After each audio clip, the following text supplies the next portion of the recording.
Muy buenos días. En esta ocasión, mi nombre es Silvia Juárez. Les acompañaré en esta jornada sobre el tema 3 del Diplomado de Especialización sobre Victimología y Derecho Internacional de Protección a los Derechos Humanos de las Mujeres. El módulo 3, que incluye el derecho de las mujeres a una vida libre de violencia y victimología, en su tema 3 estaremos desarrollando lo que incluye la violencia sexual y la cultura de la violación. Es un placer para mí poderles acompañar. Sean todos ustedes bienvenidos y bienvenidas. El objetivo general, como saben, de esta jornada, bueno, en general del diplomado, es fortalecer el conocimiento y aplicación del principio constitucional de igualdad y no discriminación y la victimología, para robustecer los subsistemas de protección para el acceso a la justicia para las mujeres, la niñez y la adolescencia. Durante esta jornada contaremos con dos objetivos específicos. Es conocer los elementos que incluyen la cultura de la violación y a través de ello también favorecer el desarrollo conceptual y la comprensión sobre lo que es la violencia sexual. Bien, desarrollaremos primero como antecedentes a esto el reconocimiento de la desigualdad en El Salvador. En temas anteriores, la maestra Cortés, la doctora Bolaños, han desarrollado ya la identificación de los sistemas de dominación en El Salvador. Sabemos que esos sistemas de control y dominación basados en relaciones desiguales de poder legitimados por el abuso como una forma de dominio. También es cierto que la violencia sexual no responde a una ferocidad natural, sino más bien a una cultura basada precisamente en ese sistema de opresión patriarcal. Es algo que tiene que ver con el poder, ¿verdad? Se somete a las personas a partir de utilizar, ¿verdad?, estas formas de dominación, estas prácticas de violencia, pero no se hace porque haya una relación biológica frente a ello, sino más bien porque se reconoce una desigualdad y se puede someter. Si no, caso contrario, se sometería indistintamente a todas las personas. Y ya veremos qué nos dicen los datos respecto a eso. También se sustenta, dicen los estados, las instituciones y la justicia, y necesita de la complicidad y la connivencia social. Si bien es cierto, no hay políticas de Estado que promuevan la violencia, muchas de ellas toleran muchas prácticas o se ven limitados en poner fin a ellas. También hay una tolerancia, una amplia tolerancia social frente a ello. Vemos cómo existen para nosotras estos crímenes sistémicos y sistemáticos. Son sistémicos porque están anclados en prácticamente todos los escenarios de la vida social del país. Y son sistemáticos porque se reproducen una y otra vez de manera frecuente y repetitiva, garantizando instalarse de forma permanente en nuestra sociedad.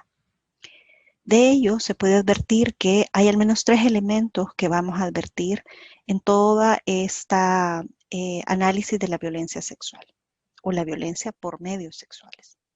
En primer lugar, la desigualdad, ¿verdad? Ya en clases anteriores ustedes han identificado todos esos escenarios de desigualdad a los que son sometidos algunas poblaciones, especialmente las mujeres y las niñas. Por ejemplo, en la autonomía económica sabemos que las mujeres ganan menor salario por el mismo trabajo, que están dedicadas a trabajo gratuito, que tienen menos acceso, por ejemplo, a la propiedad de la tierra, a generar ingresos, a las empresariado. Y en participación política, pues también, ¿verdad? Sabemos que aunque las mujeres puedan ser hoy más visibles que antes en su participación política, no significa que actuemos en paridad. Solo el 10% de todos los municipios en El Salvador están liderados por mujeres. Si fuera una sociedad igualitaria, mínimamente podría haber una práctica donde las mujeres, si siendo el 53% de la población, deberían de tener esa misma representación o al menos cercana a ello dentro de la participación política. En promedio, solo el 16% de las mujeres tienen ese nivel de participación. Como segundo, tenemos esta cultura de la violación. Para someter no basta con someter, ¿verdad?, económica o políticamente a una población, sino también someter al cuerpo. Quien somete el cuerpo, somete todo. Y finalmente, ante esos hechos, hay un mecanismo de autoprotección de esos sistemas de dominación, y son la impunidad y muchas veces el Estado, ya sea por la tolerancia o por la incapacidad, ¿verdad? Porque le es imposible, porque considera que es imposible. Sin embargo, sabemos que hay incluso niveles de tolerancia donde no se advierte, ¿verdad?, sobre estas desigualdades y estas prácticas de victimización que hacen que sea tolerable. Quisiera traer a cuenta estos planteamientos de este autor, ¿verdad? De José Pérez Caballero, que habla, ¿verdad?, de los ataques generalizados o estos crímenes sistemáticos. Y él define el ataque generalizado como un acto o conjunto de actos masivos por sus resultados, que adquieren una unidad cualitativa por la existencia de una política de tolerancia de la máxima autoridad de un territorio o por el colapso de esta. Es decir, que no basta pensar en que se va, por ejemplo, como los hechos de Boko Haram, ¿verdad? Que raptaron a más de 100 niñas, ¿verdad? Y las estuvieron victimizando sexualmente durante meses. Si no basta con que los datos en El Salvador refieran una cantidad repetitiva e importante de este hecho, que por resultado obtiene, ¿verdad?, una cantidad masiva, ¿verdad? Y hay una política de tolerancia. A veces esta política no está descrita como tal, ¿verdad?, que se va a dejar pasar o que se va a permitir. A veces basta con que no se haga nada o que lo que se haga sepamos que es insuficiente. La violencia sexual a veces inicia con una lógica donde los hombres sienten que tienen prerrogativas sobre el cuerpo de las mujeres. Por ejemplo, el acoso sexual en la calle. Eso es algo que las mujeres enfrentan en El Salvador y de manera reiterada, pero está muy normalizada. No hay una política real que afecte esto. Si bien es cierto, hay una persecución penal y existe como delito, sus niveles de incidencia son altísimos versus sus niveles de judicialización o de condena. Es decir, no hay en general un reproche social a ello. También el autor habla del carácter sistémico, no debe identificarse, dice, con un plan o políticas completamente organizados en lo formal, ¿verdad? No hay un manual del Estado o una política del Estado de tolerancia, sino más bien, dice, responde aún a la existencia de un objeto político o un plan conforme al que el ataque perpetrado responde a una ideología en el sentido amplio de la palabra. ¿Qué ideología podría ser esta? Ya hemos advertido con la maestra Cortés que esa ideología del eje de opresión, de dominación, se llama sistema patriarcal. Un sistema en el que se considera que los hombres tienen un mayor valor frente a las mujeres. También no es una cuestión exclusiva de medios, sino que se relaciona, dice, con el impulso de estos y el contexto que logran desencadenar. Es decir, que basta con pensar que este acto repetitivo, ¿verdad? Si yo sé que en la noche, ¿verdad?, caminar de noche en un lugar me puede provocar una victimización, ¿verdad?, logra desencadenar un contexto en donde las mujeres renuncian, por ejemplo, al uso del espacio público. También vemos la violencia por medios sexuales. Es una de las expresiones más crueles y dominantes sobre la vida de las mujeres. Y vamos a decir que es para nosotras más correcto hablar de violencia por medios sexuales. Si fuera violencia sexual como tal, ¿verdad? También dicen muchas autoras que esto revela como un cierto carácter de normalización, ¿verdad? Donde lo sexual, ¿verdad?, es como lo determinante o hay una predisposición biológica, ¿verdad? Hay un deseo irrefrenable de cometer este acto. Ya hemos visto que es más bien un tema de poder. Y es un tema que tiene que ver con, bueno, yo selecciono a las víctimas, ¿verdad? Y selecciono también el medio por el cual la voy a dominar. Puedo someter a los hombres, claro, pero para someter a una mujer basta con traer a cuenta todo un sistema, ¿verdad?, ancestral que dice que un cuerpo mancillado de una mujer tiene menos valor. Al someterla sexualmente, ¿verdad?, estoy garantizando que no solo la he dominado, sino que también he hecho, ¿verdad?, prácticas que van a garantizar que de aquí en adelante ese cuerpo va a tener un minusvalor. Entonces, eso obedece a una construcción social, ¿verdad?, a una norma que dicta, ¿verdad?, que los cuerpos mancillados de las mujeres tienen menos valor a diferencia del estándar que se maneja con los hombres. Entonces, por eso hablamos de que es un sometimiento en el que se elige, de acuerdo a la víctima, un medio sexual para someterla. Esta es una de las expresiones, como hemos dicho, más crueles y dominantes sobre la vida de las mujeres. Representa mucho más que la invasión y el acceso forzado al cuerpo, no solo por las lesiones físicas o psíquicas a largo plazo, sino también por la usurpación de la credibilidad, ya que la víctima suele descalificárseles al revelar su situación. Se marca una especie de violación sostenida en el tiempo a través de las consecuencias como el embarazo, las uniones forzadas, de las que especialmente las niñas y las adolescentes se ven marcadas. Bien.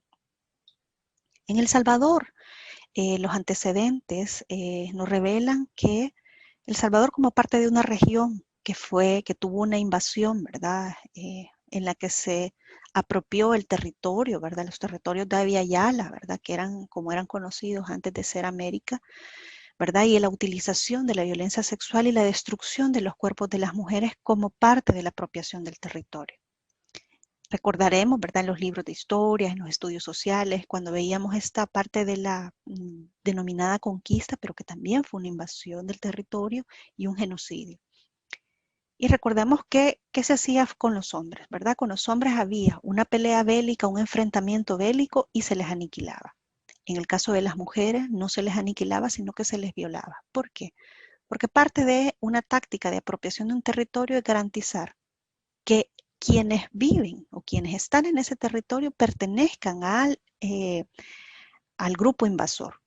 Al violar a una mujer, el producto de esa violación se convertía precisamente ya en un elemento de ese invasor. Y entonces las mujeres eran violadas para garantizar que el territorio poco a poco fuera convirtiéndose en un territorio de los invasores. En los acuerdos de paz, ¿verdad? Durante el conflicto armado, sabemos que ocurrieron hechos de victimización crueles, prácticas de tortura sexual cometidas contra las mujeres que realmente se manejaban como una táctica, como parte, ¿verdad? De esa selección de daños contra su adversario. Sin embargo, si ustedes leen el documento de la locura a la esperanza, el informe, ¿verdad? De la locura a la esperanza elaborado por la Comisión de la Verdad de Naciones Unidas, donde recoge una muestra de todas las violaciones a derechos humanos, la violencia sexual no aparece como un hecho. Aparece apenas en algunas historias como hechos colaterales. Esta invisibilización de la violencia sexual nos puede dar una pauta de cómo socialmente se tolera. O bien para ese grupo, ¿verdad? De investigadores o de personas que lo reflejaban, no existió, o si existió no les pareció que era tan relevante como para aparecer en el principal documento de memoria histórica de El Salvador como un hecho de violación. Es decir, avanzamos hacia las nuevas generaciones con los acuerdos de paz con un alto precio, y era el silencio de las mujeres frente a esta victimización. Por lo tanto, el mensaje que se instaló es, puede ocurrir porque nadie va a pagar por ello. Finalmente nos encontramos en un nuevo contexto de conflicto. Cambiaron los actores, pero no la tendencia armamentista. La seguridad asociada a las armas, distintos grupos criminales armados y la utilización de los cuerpos siempre como un fin, pero sobre la misma base de la violencia del sistema patriarcal. También lo veremos, lo desarrollaremos como un elemento que hay que tomar en cuenta cuando hablamos de violencia sexual. ¿Recuerdan cuando les decía el carácter masivo, ¿verdad? Sistemático, que es masivo por la cantidad de repeticiones que tiene. En El Salvador, en los últimos 5 años, del año 2015 a 2019, fueron identificados al menos 26.316 hechos de violencia sexual denunciados. Es decir, que al menos 6.000 hechos ocurren anualmente contra mujeres y niñas. También es interesante advertir cómo la encuesta nacional de victimización levantada en el año 2017 por Digestic reveló que de los 2.6 millones de mujeres mayores de 15 años, el 67.4%, es decir, más de 1.700.444, habían sufrido algún tipo de violencia psicológica, física o sexual durante su vida. Y es interesante advertir que la violencia sexual es la segunda forma de violencia que advierten las mujeres. Que la primera que advierten es la psicoemocional, es decir, aquella no solo que daña las emociones. Hay que ver la violencia psicológica también como un acto en el que primero se somete la autonomía y la voluntad. Por eso es que es la más recurrente y está presente en todas las otras formas.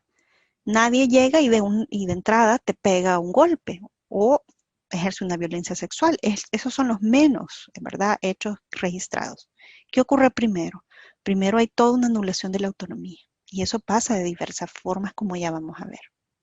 Entonces, la primera es esta, se anula la autonomía y en segundo ocurre, ¿verdad?, esa invasión al cuerpo. Y finalmente la violencia física, ¿verdad?, que generalmente es la que el sistema suele demandar, ¿verdad?, ver golpes, ver lesiones. Sin embargo, es la que las mujeres manifestaron vivir menos. Y eso es un dato interesante para nosotras que se considera en el sistema de justicia. Bien, también advertimos que el 74% de los delitos contra la libertad sexual fueron cometidos contra menores de 19 años. Se evidencia que el problema tiene proporciones extremas, considerando que solo se muestran los casos denunciados. Es decir, que hay una población víctima dirigida, niñas y adolescentes, mujeres jóvenes. O sea, ¿por qué esto es relevante? Porque los cuerpos jóvenes son apropiables. Por eso por eso hay una selección de víctimas. También otro elemento es que para esos mismos años, 2015-2019, más del 50% de los hechos ocurrieron en el lugar de residencia de las víctimas. Este dato desmitifica la creencia de que las mujeres son violentadas sexualmente en la calle y por extraños, ¿verdad? Ese típico hecho donde una mujer va por una calle oscura y de un matorral aparece un hombre que le desgarra toda la ropa, ¿verdad?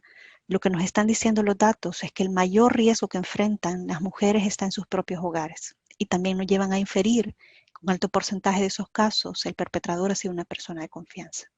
Es decir, la casa no es el lugar más seguro para las mujeres, sino es el más seguro para los agresores. También los datos nos dicen que de toda la violencia sexual o violencia por medios sexuales registrada en los sistemas de justicia, este informe del Sistema Nacional de Datos del Ministerio de Justicia y DIGESTIC recogen al menos 8 fuentes de información que son procesadas para consolidar un dato. Y de él nos dicen, el 87% de los hechos de victimización ocurrieron contra mujeres, ¿verdad? En un 91%, pero fueron cometidos en un 87% contra hombres. Es decir, que hay un claro direccionamiento de cuál es la población objetivo. También, ¿verdad? Socialmente predomina un imaginario donde se piensa que los victimarios son totalmente ajenos a las víctimas, como ya decíamos, ¿verdad? Sin embargo, ya hemos visto el dato que las mujeres, ¿verdad?, que son agredidas lo hacen en su entorno de confianza. A veces no solo en el ámbito privado, sino también, ¿verdad?, por el entorno comunitario o de socialización de las mujeres, el centro escolar, el espacio de trabajo, alguien a quien se admira o incluso alguien por el que se siente algún tipo de atracción. Existen múltiples prácticas sociales normalizadas como la violencia sexual que ocurre a las mujeres, especialmente contra niñas y adolescentes, también, por ejemplo, dedicadas al trabajo del hogar, remunerado, o la violencia sexual contra mujeres con discapacidad y el incesto. Por ejemplo, es muy común, ¿verdad? Es muy recurrente en nuestro país como a veces hay una práctica de la iniciación de los jóvenes varones con las mujeres trabajadoras del hogar, con las mal denominadas muchachas o sirvientas, ¿verdad? Son trabajadoras del hogar. Esta práctica es muy normalizada y tolerada y a veces muy poco denunciada. No es casual que la OIT declarara el trabajo doméstico como una de las peores formas de trabajo infantil, porque eran niñas, cada vez mujeres jóvenes o niñas que salían del sistema educativo, que eran ocupadas en el trabajo, en el servicio doméstico, pero que eran precisamente el flanco del sometimiento sexual. También, ¿verdad? Esa historia, ¿verdad? Que seguramente con la que habremos tenido alguna socialización, en el sentido de que en un pueblo, ¿verdad?, existe una persona con discapacidad, ¿verdad? La niña a las que le denominan también de manera peyorativa o con minusvalor, ¿verdad? La mudita del pueblo, ¿verdad? Que era victimizada sexualmente y que no pasa nada, ¿verdad? Había una tolerancia, incluso hay una práctica en el sistema de salud de prácticamente obligar, ¿verdad?, a la esterilización forzosa a las mujeres con discapacidad. Imagínense, porque la presunción de que van a ser objeto de violencia sexual es parte de esta práctica. Entonces, nos parece que estas son todas esas normalizaciones. También, ¿verdad?, el incesto. En muchos lugares hay investigaciones en el país que han revelado cómo hay lugares en los que incluso hay, qué sé yo, caseríos con la denominación de un apellido. Y lo lleva así porque es un hombre que violó a sus hijas, a sus nietas, a sus hermanas, ¿verdad? Y todo el mundo lo sabe en el pueblo, ¿no? Esa joven es hija y hermana, dice, porque del mismo papá la agarró de mujer, dice. Esa es una práctica común.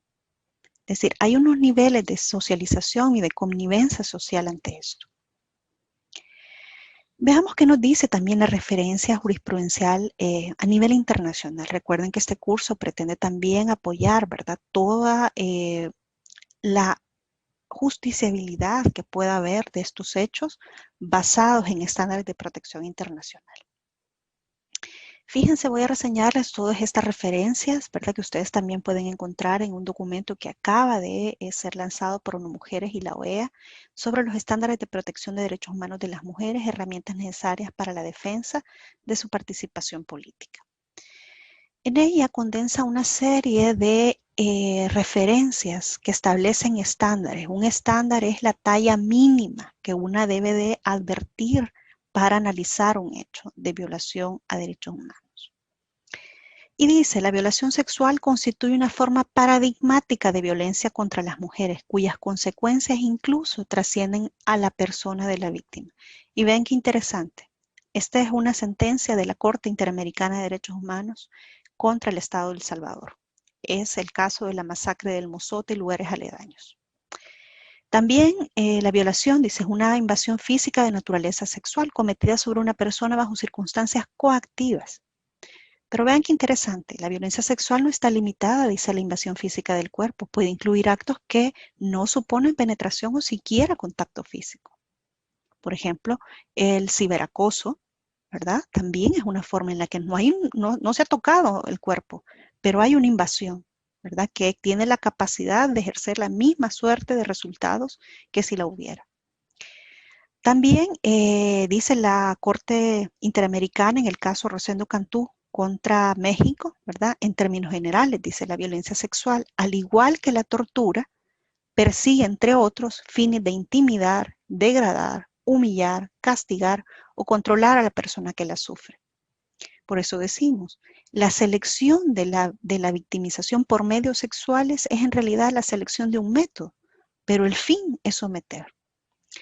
También dice la Corte, en este mismo caso, ¿verdad?, el Rosendo Cantú contra México, que los elementos objetivos y subjetivos que califican el hecho como tortura no se refieren ni a la acumulación de hechos ni al lugar donde el acto se realiza, sino a la intencionalidad, a la severidad del sufrimiento y a la finalidad del acto.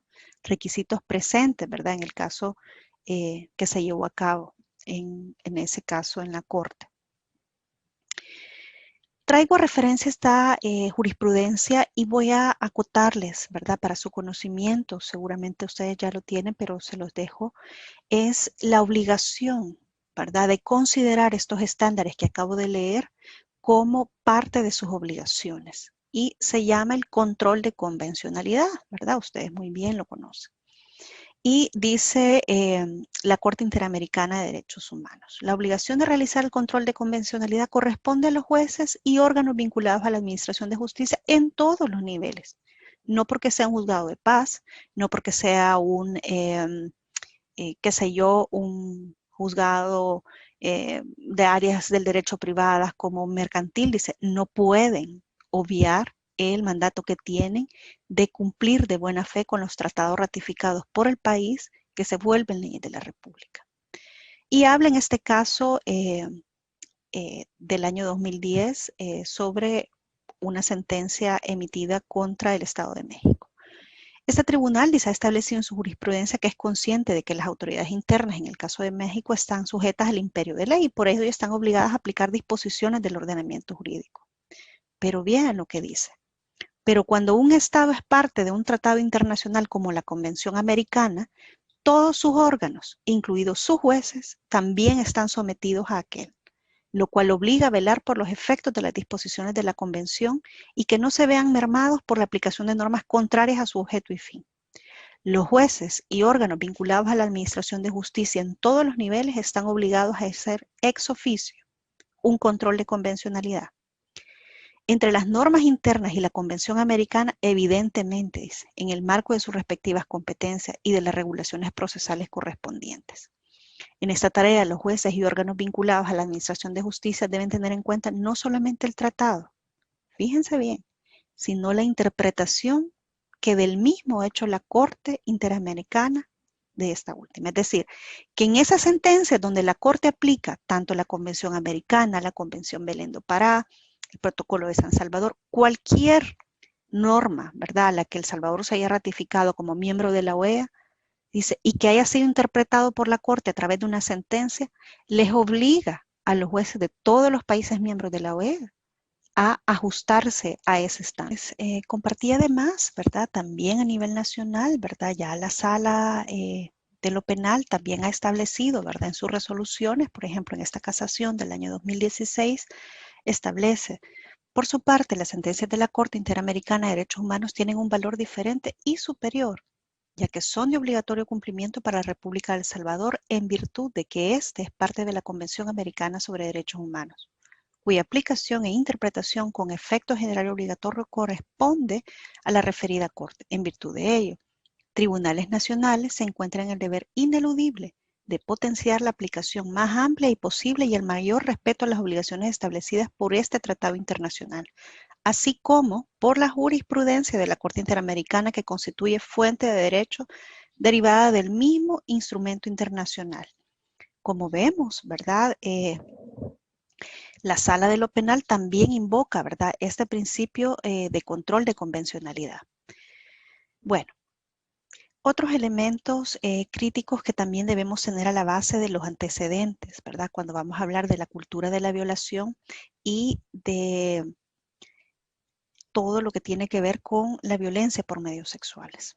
Hemos de reconocer que en este nuevo contexto de conflicto, ¿verdad?, existen decíamos, ¿verdad?, estas corporaciones masculinas violentas, como las denomina Rita Segato, para referirse a estos grupos criminales que pueden ser como el grupo de crimen organizado como el narcotráfico, como las pandillas o las maras, ¿verdad?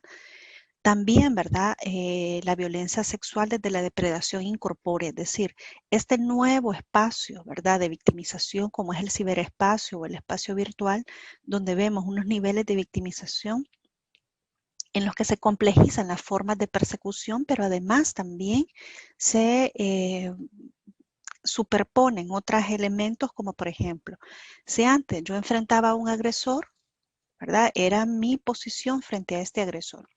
Ahora puedo enfrentar a un agresor al que virtualmente se le suman 100 de ellos sin tener el mismo nivel o la capacidad de responder. Ni siquiera tengo certeza de si esas personas existen realmente o no. También, ¿verdad?, existe una apología de la espectacularización, ¿verdad? Vemos cómo hay toda una serie, ¿verdad?, de elementos en la cultura que constantemente están invitando, ¿verdad?, a la victimización sexual desde una aprobación, ¿verdad?, de una invitación desde la música y otros elementos. Y finalmente la impunidad como mecanismo de protección. Bueno, ya entrando en materia, ¿verdad?, cuando hablamos de la cultura de la violación, ¿verdad?, nos estamos refiriendo, en primer lugar, entender, ¿verdad?, la cultura de la violación nace, ¿verdad?, de empezar a identificar toda una serie de elementos, ¿verdad?, que dice, bueno, la violencia sexual no es un hecho aislado, que se le ocurre a alguien contra alguien, sino que está determinado por una serie de elementos.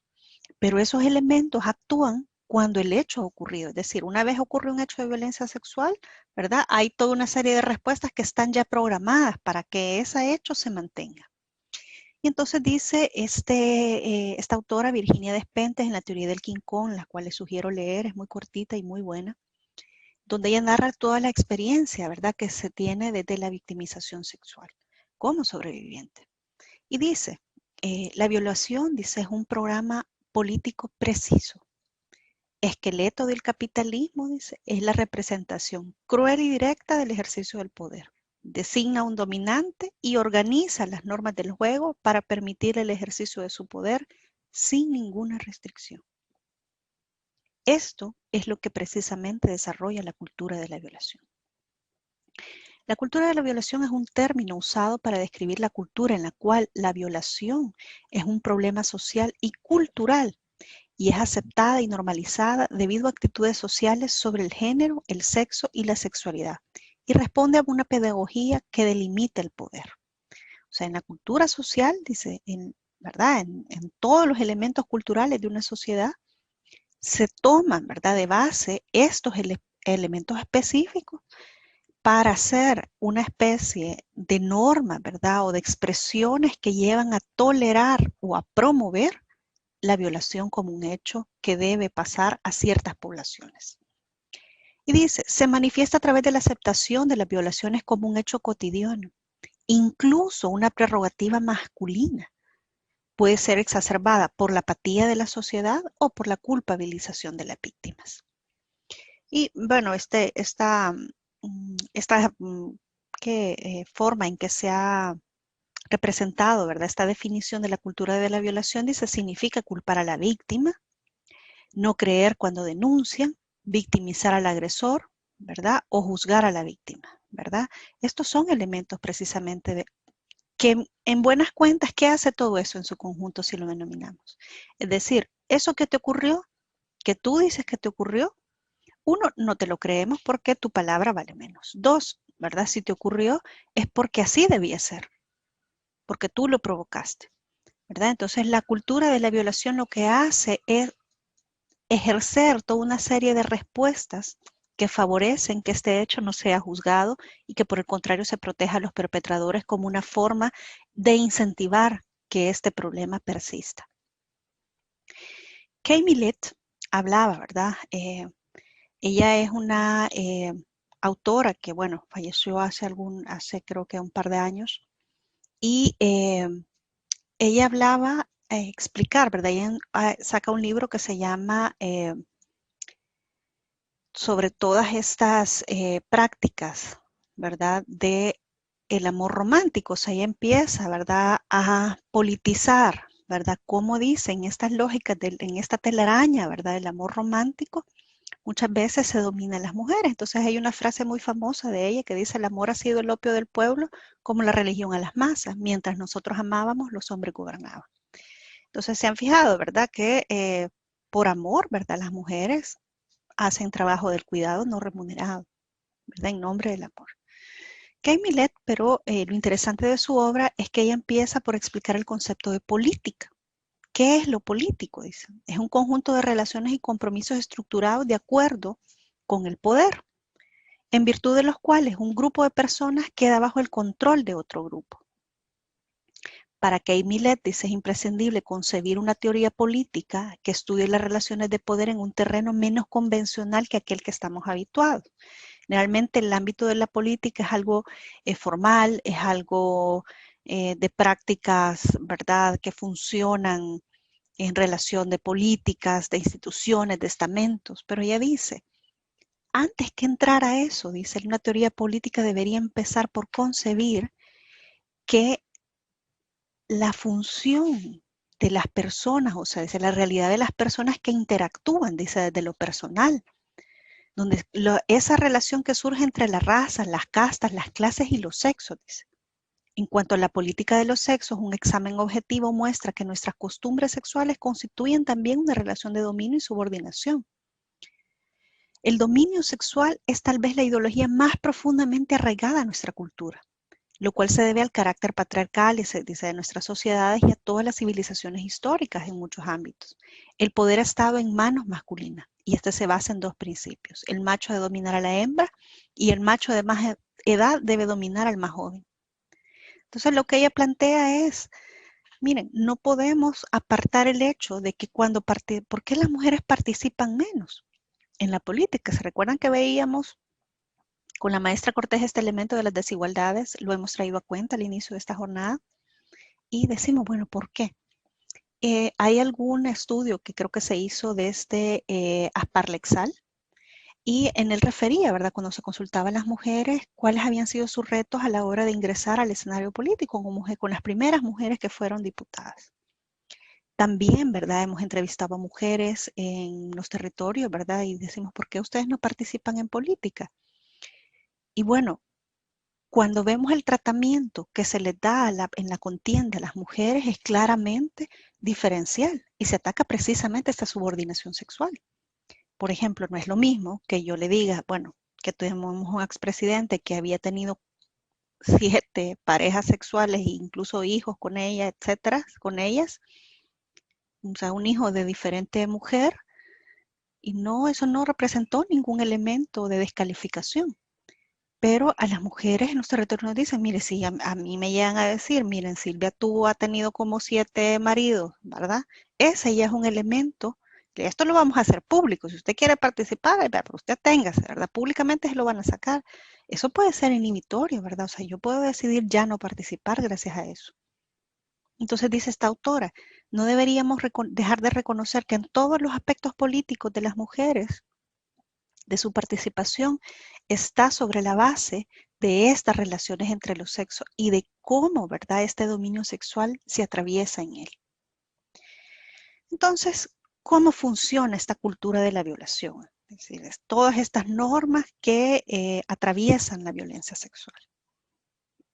Lo vamos a plantear como un ciclo, que empieza en primer lugar, o sea, la primera acción que se tiene en la cultura de la violación es deshumanizar a las mujeres como personas. Puede ser utilizado también con otras poblaciones, la niñez, ¿verdad? Puede ser utilizado con las personas con discapacidad o con otras poblaciones, por ejemplo, etnias. Por ejemplo, las mujeres que fueron raptadas por Boko Haram, ¿verdad? O mujeres que fueron, las mujeres en Guatemala, ¿verdad? Las mujeres en Chile que fueron sometidas sexualmente por militares, ¿verdad? Hay una deshumanización también a partir de ahí.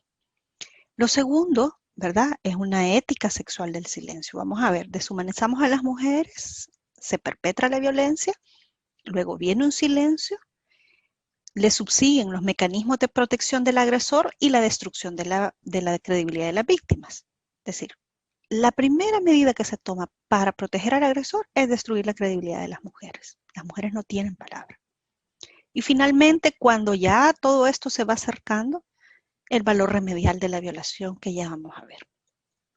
Bueno, empecemos por este primer elemento, la deshumanización en el caso de las mujeres. Hay una reducción de la mujer como persona y lo que no es persona no tiene capacidad de decidir. Entonces, a través de una agresión por medios sexuales, se anula la propia autonomía de las mujeres y se invade el cuerpo. O sea, cuando una mujer atraviesa una calle, en un parque, en una parada, y desde un carro un hombre le grita, ¿verdad?, algo sobre su cuerpo, claramente, ¿verdad?, anuló su humanidad. Porque es irrelevante si ella acepta o no un hombre al que no conoce, con el que no ha visto nunca, con el que no ha tenido ninguna intimidad, se atreve a decirle algo sobre su cuerpo, incluso a hacer insinuaciones obscenas. Ahí hay una deshumanización, ¿verdad? Ese hombre no reconoce en eso a una persona con derecho a decidir o elegir. La reduce, la deshumaniza y la reduce a un objeto sobre el cual él puede ejercer cualquier, ¿verdad?, comentario, soez, vulgar, exponer sus aparentes, ¿verdad?, deseos sexuales. Pero en realidad lo que dicen, no te reconozco como persona, vos no me interesa tu voluntad. También, ¿verdad?, al impedir a las mujeres decidir sobre su cuerpo, sobre su sexualidad y sobre su reproducción, se mantiene una condición de cuerpos para otros. Yo suelo hacer el ejercicio de preguntarles a las mujeres que cuántas mujeres tienen hijos o hijas. Levantan la mano y ha sido muy matemático, ningún grupo me ha fallado. Cuando les pregunto luego de eso, ¿a cuántas antes de embarazarse les preguntaron si querían estar embarazadas? ¿Verdad? Si fue un acuerdo, fue algo planeado, fue algo que ellas pudieron decir que sí o pudieron decir que no. Y ahí buena parte de las manos se bajan. Y esto es porque se asume, ¿verdad?, que nuestro cuerpo es para eso. También, ¿verdad?, bueno, otros aspectos de la sexualidad, ¿verdad?, donde a las mujeres no importa el placer, sino importa la reproducción, ¿verdad?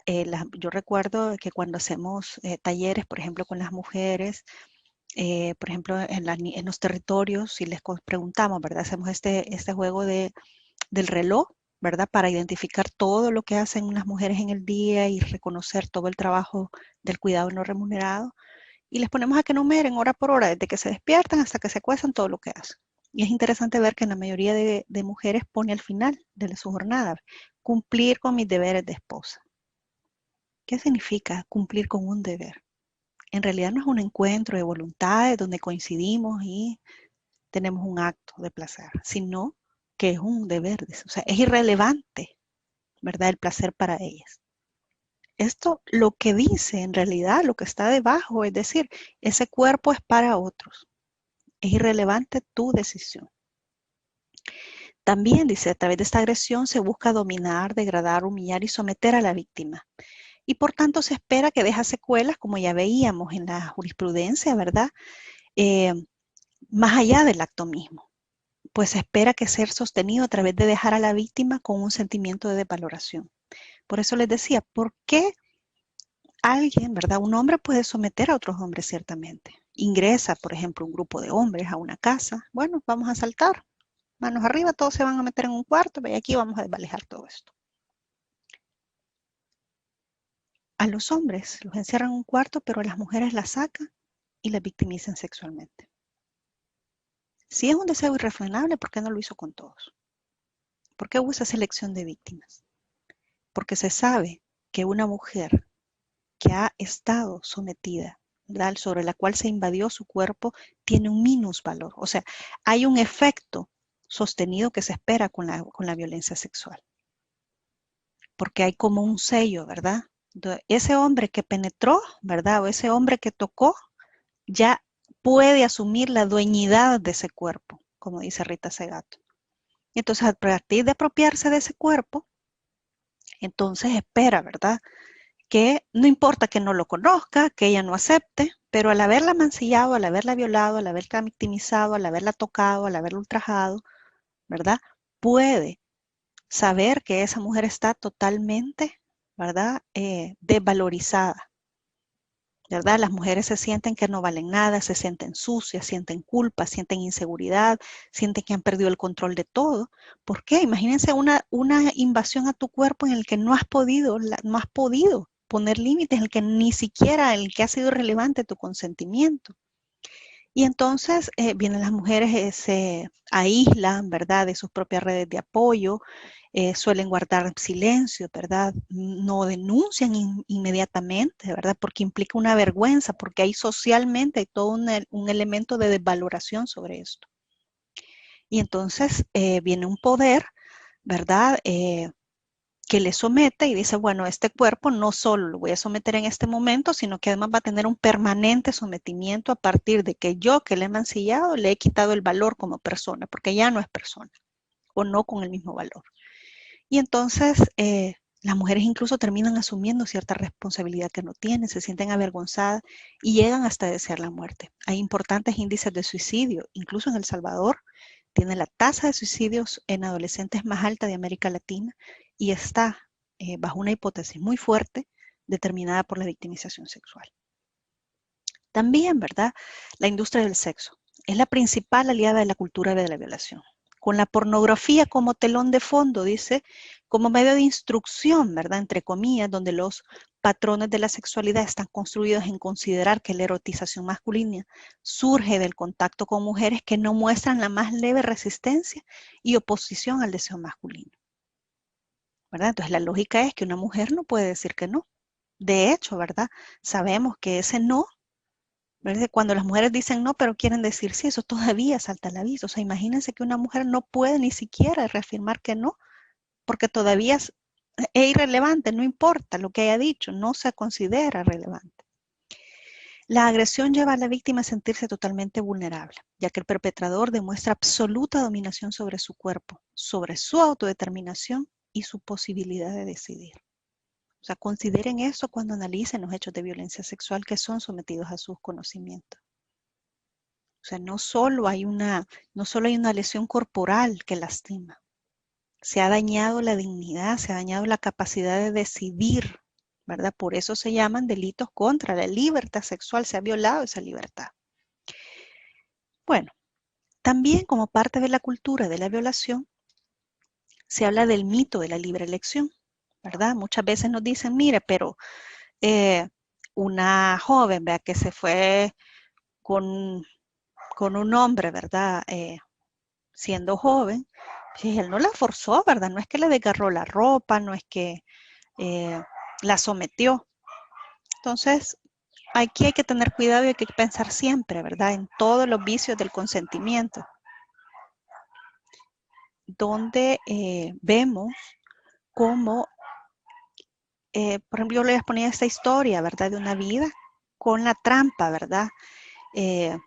Desde que nacemos, ¿verdad?, desde que sabemos que es una niña, ¿verdad?, empezamos a asignarle un color, les decimos que las niñas peinaditas se ven bonitas, Les decimos además que cómo se deben de sentar, ¿verdad? Les ponemos, por ejemplo, vean esta práctica de que en el colegio las niñas usan falda, pero les decimos que tienen que llevar un short debajo. ¿Por qué?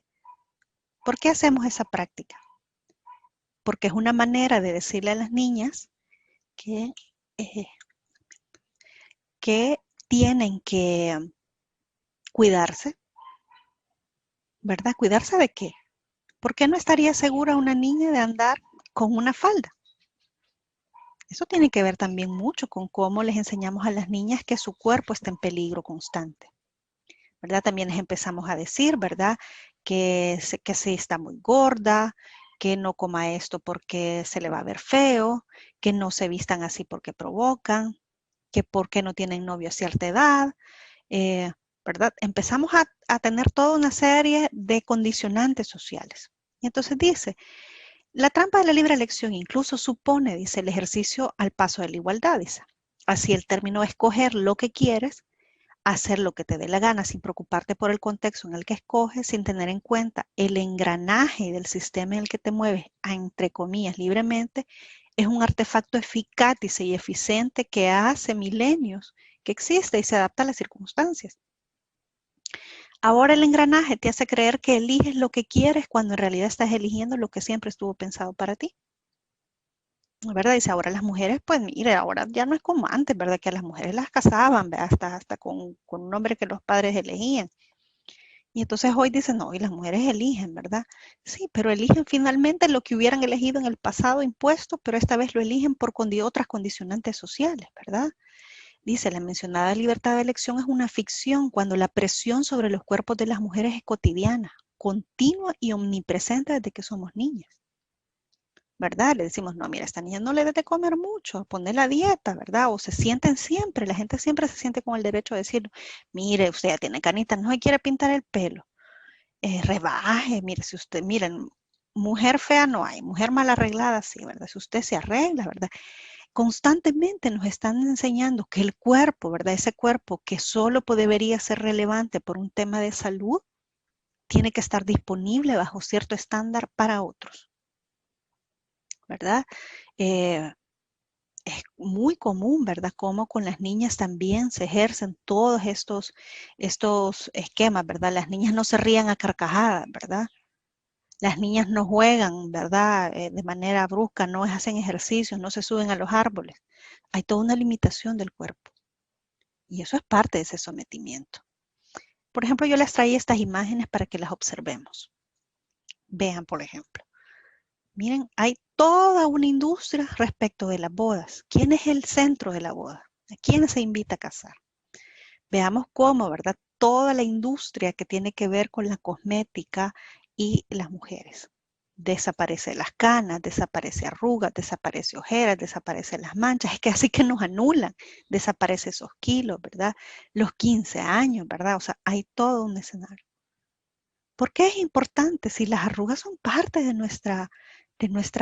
nuestro proceso natural?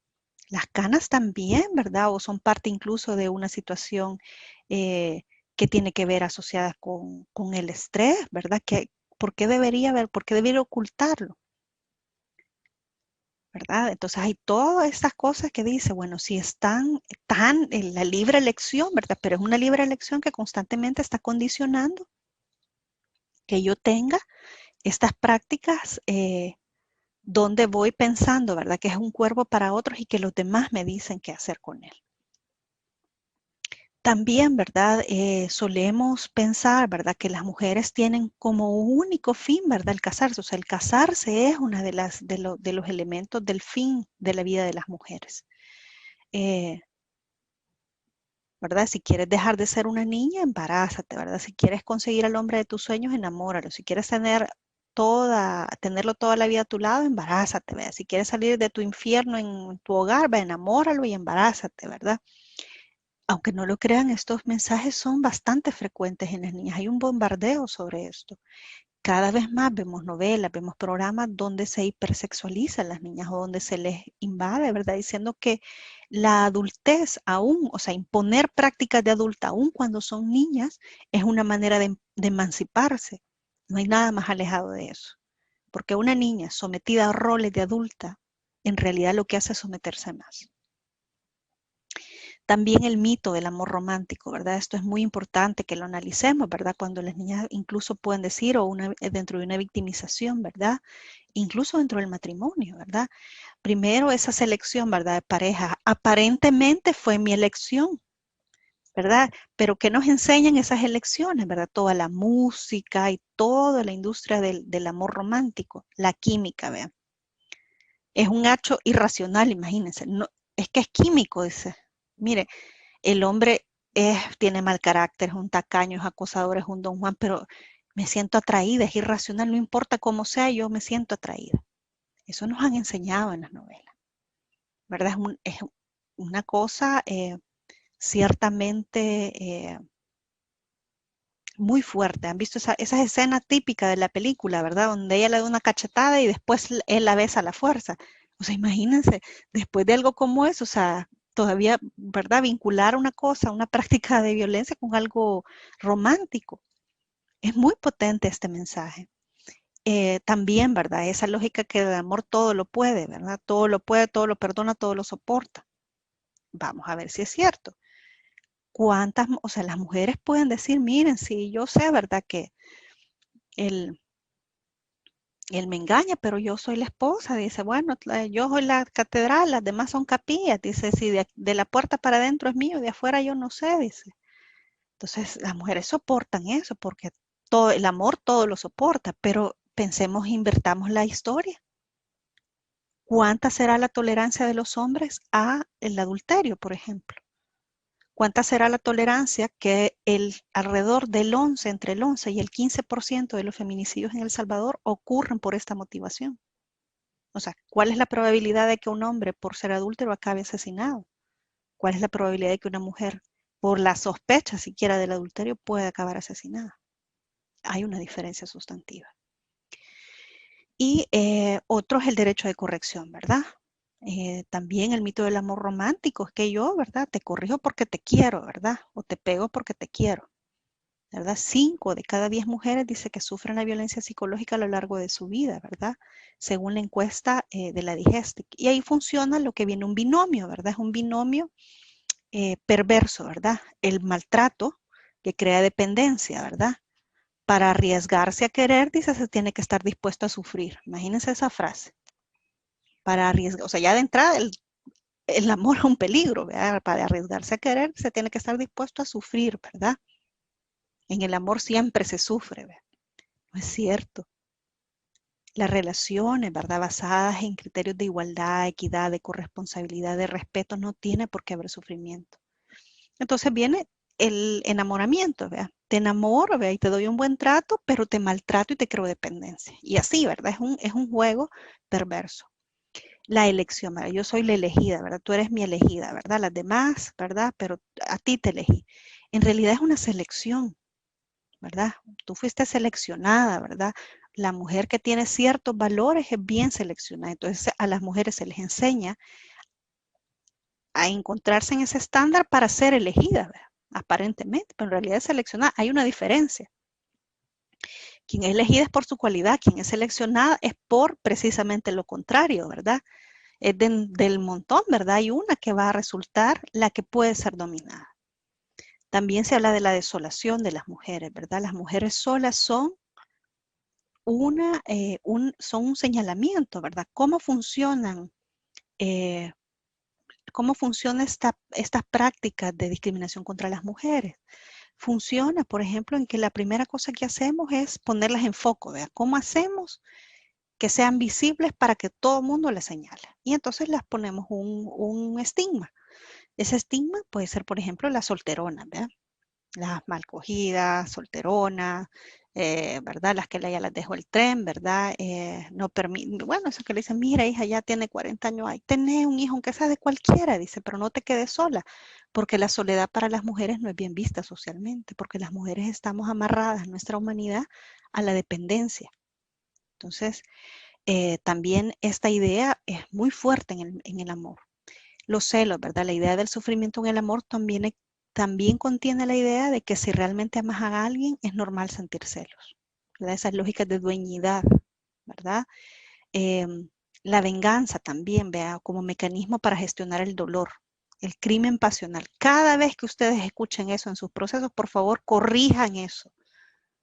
Porque no puede ser que estemos atribuyendo o que estemos legitimando que la venganza sea un mecanismo para legitimar el dolor. Si yo me siento amenazado porque la persona que quiero ya no me ama o ama a otra persona o quiere estar con otra persona y por eso la voy a matar, debo aprender a manejar el dolor y también el rechazo. Nosotros planteábamos, ¿verdad?, que una política necesaria dentro del sistema educativo es precisamente enseñarle no solo a las niñas a cuidarse, sino enseñarles a los niños a cuidar, ¿verdad?, a respetar. Y eso atraviesa por enseñarles a los niños cosas básicas como el rechazo. El hecho de que una niña te diga que no, no es motivo ni para que te enojes, ni para que la maltrates, ni para que la persigas. ¿Qué hacemos frente a eso? ¿Verdad? Le decimos, no, entonces insistí, ¿verdad? No, entonces llévale música, no, llévale flores, pero hasta que te diga que sí, o sea, que el no de la niña no importa, ¿verdad? Esas son las cosas que tenemos que gestionar. Y también el chantaje emocional, ¿verdad? Yo sin ti me muero, ¿verdad? Si vos te vas, mi vida se acaba, dejo de respirar. Eso es parte de un chantaje que no debe funcionar. Porque es importante aquí, ¿verdad? Que dentro de toda esta lógica de la, o sea, cuando encontramos a una víctima que dice que sí, yo quería andar con él, yo vengo a retirarla porque yo lo quiero. Hay que ver en qué condiciones lo quiere, ¿verdad? Es decir, está bajo todas estas, está viciado el consentimiento, esta voluntariedad a partir de estas lógicas sociales. Puede ser, es algo que también debemos analizar. Les decía también esto de la hipersexualización de las niñas, ¿verdad? La sexualización consiste, según lo establece un informe del Parlamento Europeo, en un enfoque que instrumentaliza, ¿verdad?, a las personas mediante la percepción de la misma como un objeto sexual, al margen de su dignidad y sus aspectos personales, como por ejemplo la edad. La sexualización supone también la imposición de una sexualidad adulta a las niñas y niños que no están ni emocional, ni psicológica, ni físicamente preparados para ello. Les pongo aquí dos fotografías. Bueno, esta fue de una revista que fue muy cuestionada, de una publicidad de una empresa española que publicitaba modas con la utilización de las niñas con cuerpos erotizados. El Salvador no se queda atrás. Hay en los territorios esa práctica de hacer el concurso de Miss Chiquitita. Esta me parece una de las violaciones más graves y más toleradas que ha pasado inadvertida por las autoridades. Si yo sé que un gobierno local está convocando a este concurso, yo como fiscalía daría, ¿verdad?, un seguimiento porque está en contra de la dignidad, porque está imponiendo un rol que ya la Convención de los Derechos del Niño, que ya la LEPIN y que ya la Constitución prohíben imponer porque es una práctica de trato cruel. Decía también, ¿verdad?, que bajo el paradigma de la libertad sexual lo que se produce es una ampliación del marco de derechos masculinos. Cuando veíamos lo del mito de la libre elección, decía Rosa Cobo, una famosa autora española. Dice que considera que el atractivo sexual se ha convertido en parte fundamental del nuevo modelo que se exige a adolescentes y mujeres adultas. Imágenes sexualizadas eclipsan otro tipo de representación femenina, ¿verdad?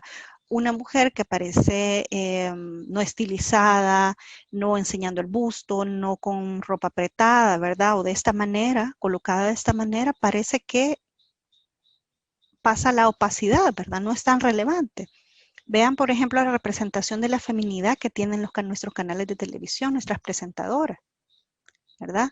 Vean, por ejemplo, en los deportes o en programas así, ¿verdad? Hay todo un estilo, un tipo, ¿verdad?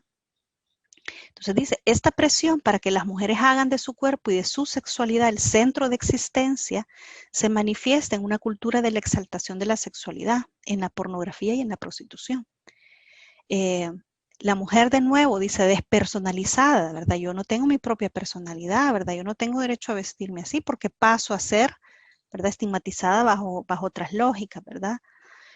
Bajo el discurso de la sexualización forman parte de una naturaleza femenina, es decir, que las mujeres están para ser objeto de otro. Pero este discurso patriarcal, dice, se explica no solo porque reclama la vuelta de las mujeres a la vida doméstica y a la exaltación de la maternidad, sino que apela también a la sexualidad femenina. Se apropia de la libertad sexual, dice, de los años 60 y 70, pero vista como un derecho, entre paréntesis, natural de los varones. Y se rediseña así el ideal de feminidad incorporando elementos explícitos de la sexualidad. O sea, soy madre, pero quedé con un cuerpo curvilíneo, ¿verdad?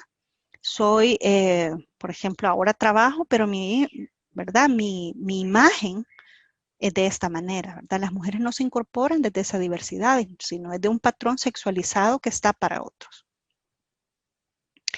Veamos, yo les ponía aquí algunas figuras que me gustaría que las leyeran sobre cómo también el consentimiento, los vicios, seguramente ustedes tienen mucha experiencia y mucha sabiduría que no pretendo enseñarles en esta jornada, solo traer a cuenta cómo muchas veces caemos en las trampas, ¿verdad? De cómo se anula nuestra voluntariedad y solemos pasarlas. Veamos aquí como múltiples hechos cotidianos que nos representan en estas tiras cómicas y que se anulan, ¿verdad? La capacidad de elegir y de considerarnos como personas. ¿Verdad? Dice, nadie te puede obligar a terminar algo por más que lo hayas empezado. Entonces decía ¿verdad? ¿Quieres ver esta película, Pulp Fiction? Claro, dice. Media hora después dice, no me gusta tanto esta película, mejor vamos a ver otra. Y le contesta el otro chico, ¿no has dicho que ibas a ver esta película? Ahora te quedas hasta que acabe. ¿Verdad? Por ejemplo, yo empecé a flirtear, ¿verdad? Con un chico que me gustaba, ¿verdad? Yo le coqueteaba. Y bueno, decidimos ir a comer, nos tomamos un par de cervezas, pero ya en casa yo puedo decir que no quiero seguir una relación sexual. No por eso me van a imponer a que la termine, ¿verdad? No por eso me va a violar y va a estar aceptado que porque acepté las otras actos es obligatorio que yo me vea sometida. También dice, el hecho de que te vistas o te comportes de cierta forma no es una provocación para hacer algo, dice. Entra un chico, dice, a un gimnasio.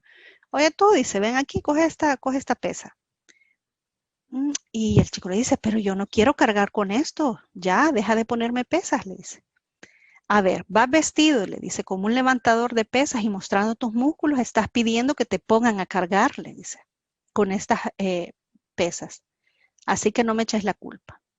¿Es correcto? Claro que no, ¿verdad? Yo puedo elegir vestirme de una forma y no por eso estoy haciendo una invitación a esa victimización.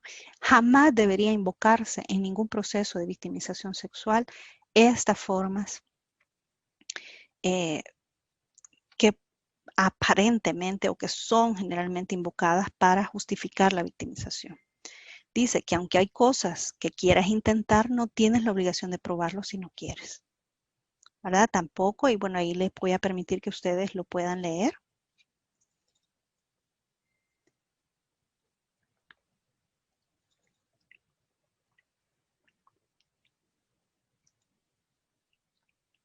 Un siguiente dice, nadie te puede forzar a hacer algo cuando estás en un estado inconsciente en el que no puedes decidir libremente. Dormida, ebria, en estados que está fuera de sí. También dice, el hecho de ser mujer o ama de casa no te obliga a atender a tu marido, ¿verdad? En estas condiciones. El hecho de que sea una mujer casada no significa que siempre estoy disponible o que está tolerada la violencia sexual. Les dejo ahí esto como muestra porque muchas veces, yo sé que esto ustedes procesalmente lo tienen muy claro, pero a veces en prácticas que suelen invocarse entre estos procesos, solemos caer en la trampa basada, ¿verdad?, en estos prejuicios y estereotipos. El hecho de que te guste mucho algo no se obliga a querer hacerlo siempre. Yo puedo haber tenido una relación con alguien, pero después ya no quererlo y no estoy, ¿verdad?, en la obligación de seguirlo haciendo por ello. O dar tu consentimiento una vez no significa que siempre lo vas a dar.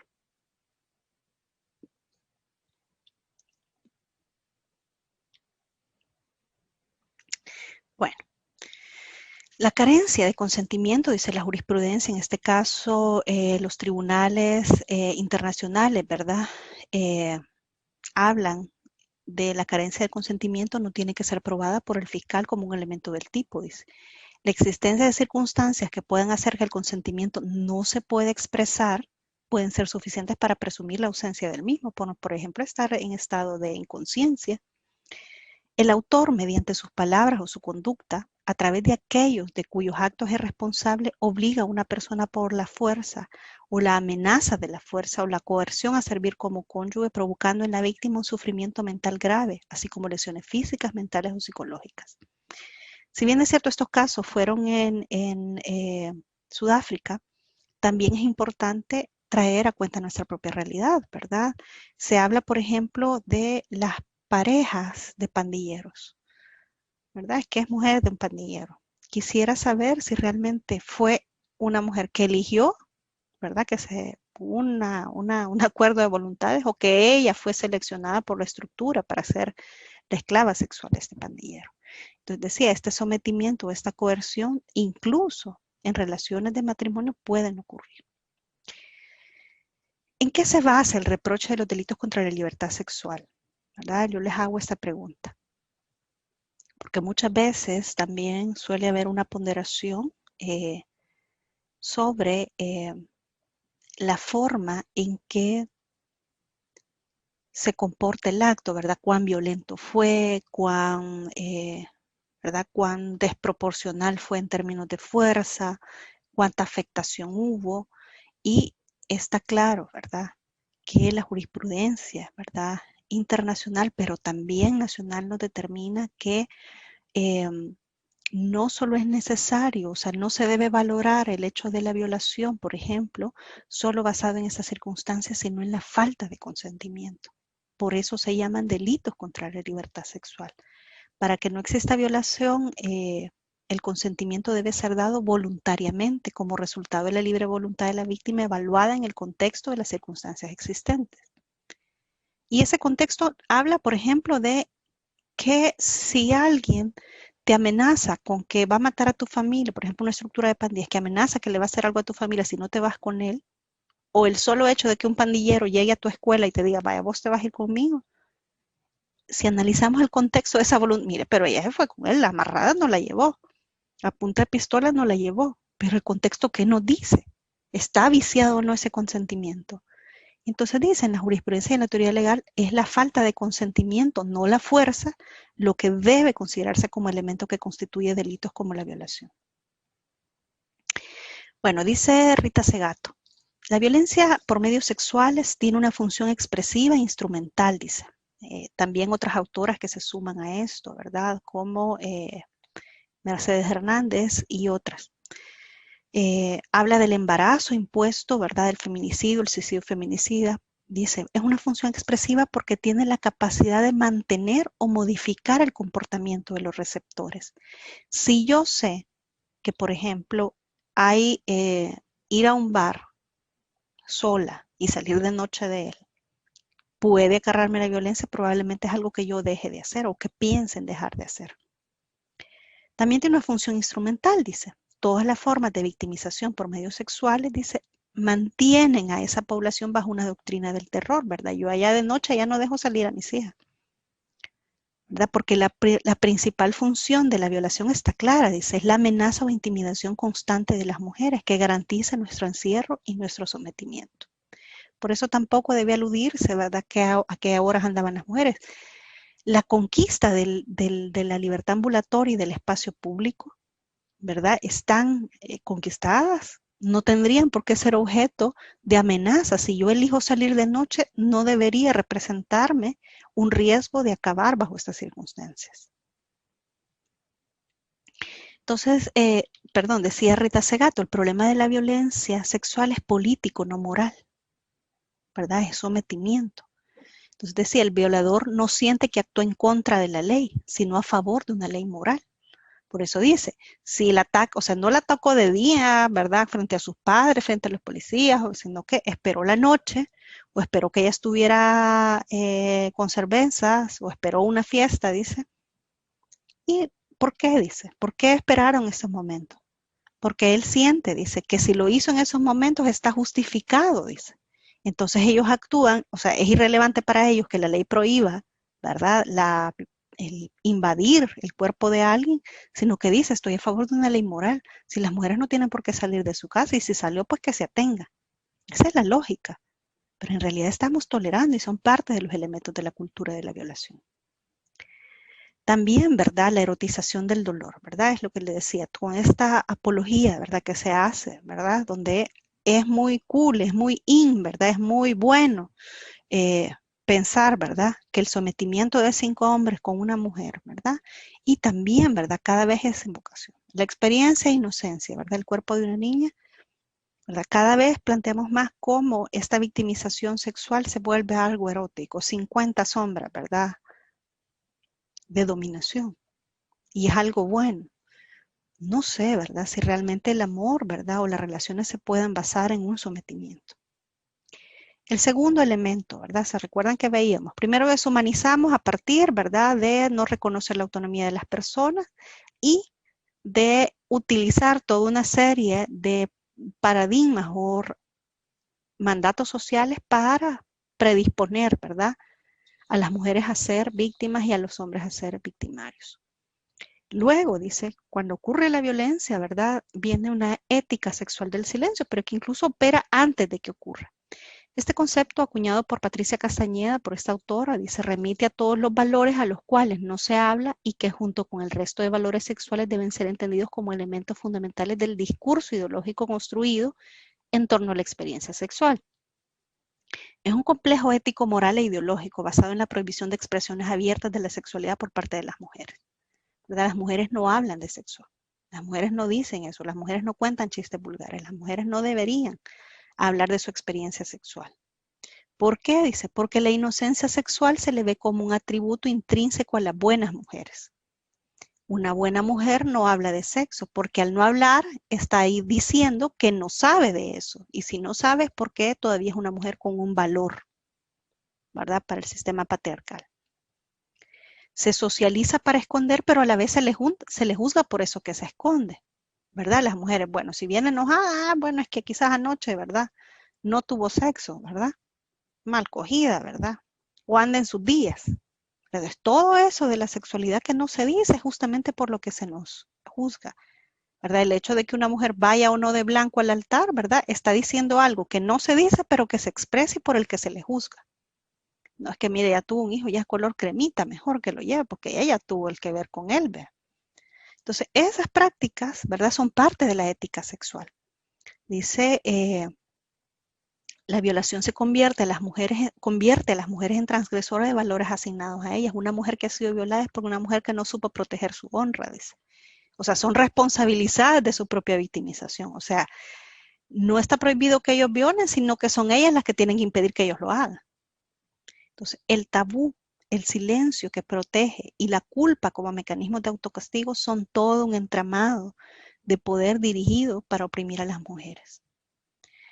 Bueno, vemos, por ejemplo, cómo seguramente ustedes habrán oído hablar de Miguel Lorente, un autor que trabaja a favor de la erradicación de la violencia contra las mujeres en España, que él es además un médico forense y que ha visto, bueno, que ha analizado múltiples estudios sobre la victimización de las mujeres. Y dice que como forense ha visto muchos casos de cerca y que está claro que los hombres no actúan para satisfacer una necesidad sexual porque habitualmente es una persona normal. O sea, es una persona con acceso a relaciones, con pareja, ¿verdad? O sea, que tiene la facultad o la facilidad, digamos, de poder tener una relación aceptada, ¿verdad? Voluntariamente. Pero cuando viola, dice, abusa o acosa, no hace otra cosa más que ejercer su poder a través del sexo. O sea, hay una enseñanza sobre los hombres que para ser hombre hay que dominar. Y para dominar tiene que someter. El sometimiento implica la anulación de la voluntad del resto. En la cultura de la violación, las fiestas populares, dice, son un escenario propicio para que el alcohol y las multitudes sirvan como coartada a esos presuntos instintos irracionales, ¿verdad? Y él lo pone en términos de reseñando, por ejemplo, este caso que seguramente ustedes habrán escuchado de la manada. También, ¿verdad? Este otro autor dice que es un psicólogo que entrevistaba a hombres privados de libertad por hechos de victimización contra las mujeres y cuenta este relato, dice. Después de recoger datos sobre sus antecedentes familiares y personales, dice, no hay malos tratos en la infancia, ni historial delictivo previo al abuso, dice, ni sustancias, ¿verdad? Ese estereotipo, ¿verdad? Del violador, que es un drogadicto, ¿verdad? Que es un hombre que fue violado cuando niño, que es un hombre malo, es criminal, ¿verdad? Dice, yo podía descartar todos estos elementos con estas entrevistas, dice, o con estos perfiles. Pero entramos en el núcleo de la entrevista, dice, que es el delito que le ha traído a prisión, dice, le pregunta. No experimenta incomodidad al relatar que yendo en el coche discute con su pareja, le asestó un puñetazo en el pecho. Luego, dice, al llegar a casa, ella accede a mantener relaciones sexuales con él. No mantiene que más tarde, mientras duerme, su pareja haya llamado a la policía y ella acuda y le detenga. No entiende por qué lleva 2 años en prisión después de esto, dice. Vuelvo a preguntarle por ciertas partes de su narración, a ver si percibe, dice, sus propias contradicciones. Admite que toda su vida ha cosificado a las mujeres. Admite la violencia inmediata previa, pero no admite la violación. O sea, le pegó un puñetazo y esperaba que ella dijera que no, todo lo que subseguía. Entonces dice, y el psicólogo en su calidad, ¿verdad?, de investigador, dice, he visto demasiadas veces esto, dice. Reconocer hechos leves a cambio tácitamente de que tú aceptes su versión sobre el delito más grave. Así funciona el sofisticado sistema de contrapesos morales de los agresores machistas, ¿verdad? Es decir, yo puedo decir, mire, yo, pues sí, la chulié, ¿verdad? Yo cuando la vi pasar le dije tal cosa, pero pues sí, mira ella cómo viene vestida, no es para tanto, ¿verdad? O sea, hay como una forma de justificación. Sabiendo en una cultura donde las mujeres por decir que no pueden acabar asesinadas, ¿qué espera que una mujer haga? ¿Verdad? Entonces viene lo que es la demanda límite de la víctima. Si realmente no quería, te hubiera resistido, ¿verdad? Esa es como también una invocación muy recurrente. La gente varía, dice, en cómo responde a la violación o a una agresión sexual. En el libro de sobrevivientes seriales de una criminóloga, Jane Jordan, de la Universidad de Wellington, en Nueva Zelanda, describe la variedad de técnicas utilizadas por mujeres que fueron agredidas sexualmente por el mismo hombre. Algunas trataron de hablar con él, otras pelearon, otras trataron de alejarse mentalmente de la situación. Dice, es un proceso que los psicólogos llaman la disociación, ¿verdad? En el momento que miran para otro lado y hacen como que no pasó, dice. Otro estudio, dice, examinó 274 informes policiales en Estados Unidos y encontró que solo el 22% de las sobrevivientes se resistieron a la violación peleando y gritando. La mayoría, el 56%, trató de suplicarle al perpetrador, mientras que otras reportan haberse quedado heladas por el miedo. ¿Saben? Esto es Vemos cómo dentro de la cultura de la violación, ¿verdad? Este tipo de prácticas de obviar, ¿verdad? O ignorar todos los comportamientos reales que pueden enfrentar las víctimas, a veces se ven también señalados por juzgamientos a nivel social, ¿verdad? Que lo que hacen es minimizar, culpabilizar o desvirtuar en sí la violencia. Vemos, por ejemplo, cómo esos juzgamientos, si los transitamos, ¿verdad?, a otras situaciones, parecen risibles o parecen fuera de lugar, pero son muy recurrentes en la utilización de las víctimas. Por ejemplo, estas caricaturas que nos muestran, ¿verdad?, cómo sería si juzgásemos el resto de noticias como lo hacemos con las de las violaciones. Dice una noticia, ¿verdad? Un hombre muere apuñalado en su portal. Y decía, ¿verdad?, a manera irracional o irónica, ¿qué hacía solo en la calle a las 5 de la mañana? ¿Por qué no lo estaba acompañando su mujer? ¿Qué hacía una mujer en una discoteca bebiendo sola? ¿Verdad? Esa es parte de los juzgamientos sociales que hacemos a la victimización sexual. También dice, 3 adolescentes prenden fuego a otro en una discoteca. Esa es la noticia.